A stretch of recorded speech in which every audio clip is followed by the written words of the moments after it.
go. So here we go. Out here. We out here. We out here. So passing by the park. Boy, do we want to play some basketball today. I don't know why. I see everyone out here playing ball, and that makes me want to play too. Basketball's fun. It's a great form of exercise. I'll say that I may not be the best at it, but hold on, let's see.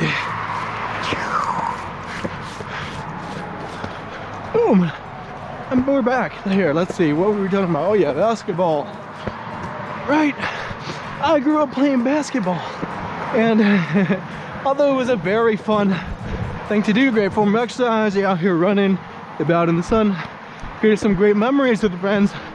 One thing, especially my parents and family of my friends, one point that they drew into my head was to be careful and not get hurt when you're doing these recreational activities, and that resonates with me especially now. So and I'll say, like, I have vivid memories of playing with my friends and seeing them get hurt, you know, out in the park or wherever. And it really, you know, some of it, sometimes it was like I remember one of my friends got smacked in the face, scratches over his eyebrows, and he had to get stitches and everything, and it was pretty gruesome. And another, like, broke his ankle in a bunch of places, and it was just horrific. And I always remembered that. So let's see if we can cross, because if one of these cars hits us, whoa, it probably won't be good. So thankfully that guy stopped. But yeah, man, like, seeing that and being reminded of that was the reasoning. Because when I would play basketball and all these games and sports, I would take it lightly, and that was a total opposite of my demeanor. I try to give my all into literally everything I do, but out there on these basketball courts and football fields, when I was out with my friends, I took it easy because I didn't want to get hurt. And my priorities weren't like, number one, give it your all, number two, win, or the other way around, whatever. My priorities was number one. Whoa, and we got dogs barking at us. Hold up, hold up, hold up. All right, so we're good. Yeah, so my number one thing was like, don't get injured. At all costs, do not get injured. And then my effort and my team winning, whatever, came after that. And of course, you know, scoring as much points as I can. But what that enabled me, you know, over the years, was to play and have fun, participate in all these sports without getting hurt. And that's not to say that I've had my fair share of injuries playing football and running into people and, oh my God, like bleeding from my face and stuff. But I'll say without a doubt, I minimized that, and that really helped me throughout the years be able to stay in the gym and working out and running because I wasn't injured.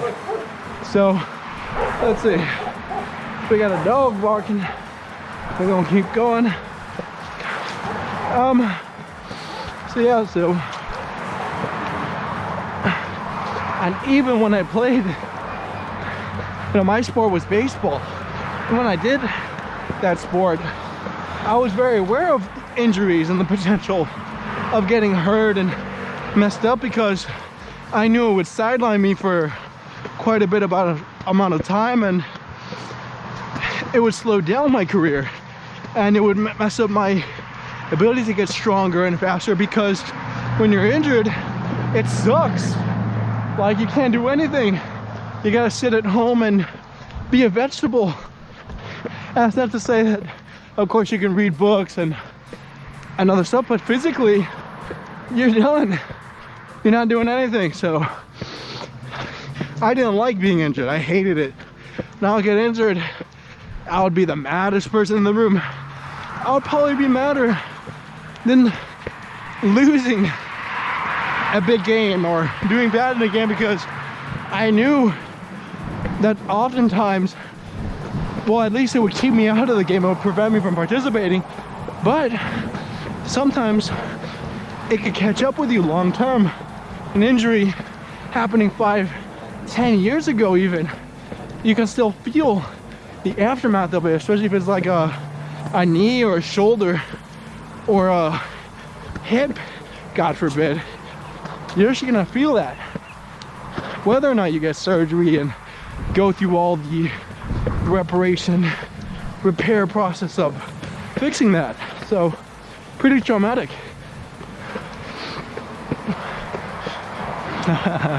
And one funny story that I heard that would happen to my friends in the gym, a common thing would be if they're lifting weights, right? And they see like a pretty girl or someone that they're eyeing walk by them as they're doing a rep or a bench press set or whatever. They turn their head and they'll hurt themselves because their head's going one way, their whole concentration, their focus is going another. And when you're in the gym, you gotta focus, man. Like, and there'll be times where like I need to ask people how many sets you got left, you know, specific questions, and I would make it a point that like I would never come up to them while they're working it, while they're mid-set.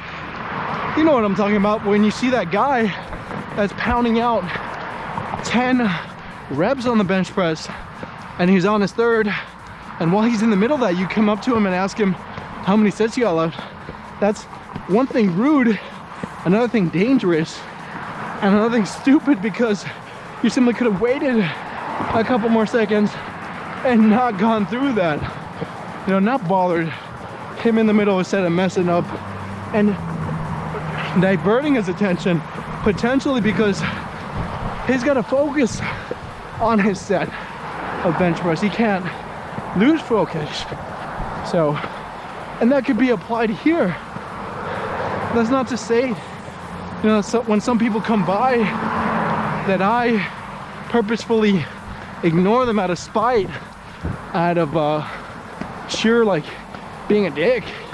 Oftentimes I have no choice but to ignore them, because I gotta focus on what I'm doing, whether I'm crossing the street or I'm navigating around like a quote-unquote dangerous location, because you know, that's my priority. That's what I gotta do. I gotta focus, and then all the other stuff comes second. You know, although I don't say it in a bad way, and I certainly feel bad when I have to do things like that, but that's what I gotta do. And I apply the same concept when I'm in the gym, when I'm out at work, when I'm out at school. I and you, so we have to focus. You lose focus, you lose everything. You lose, you know, the whole battle that you're fighting. And oftentimes it can't even be for a second, a split second. I'll be the first to tell you that if I lose focus of this for even a split second, one of the balls is going to the floor like that, right? And that, depending on the location, can be pretty devastating. So one point of emphasis that I have is to always remain on top of myself, and that's what this whole thing has taught me. So yeah, let's see.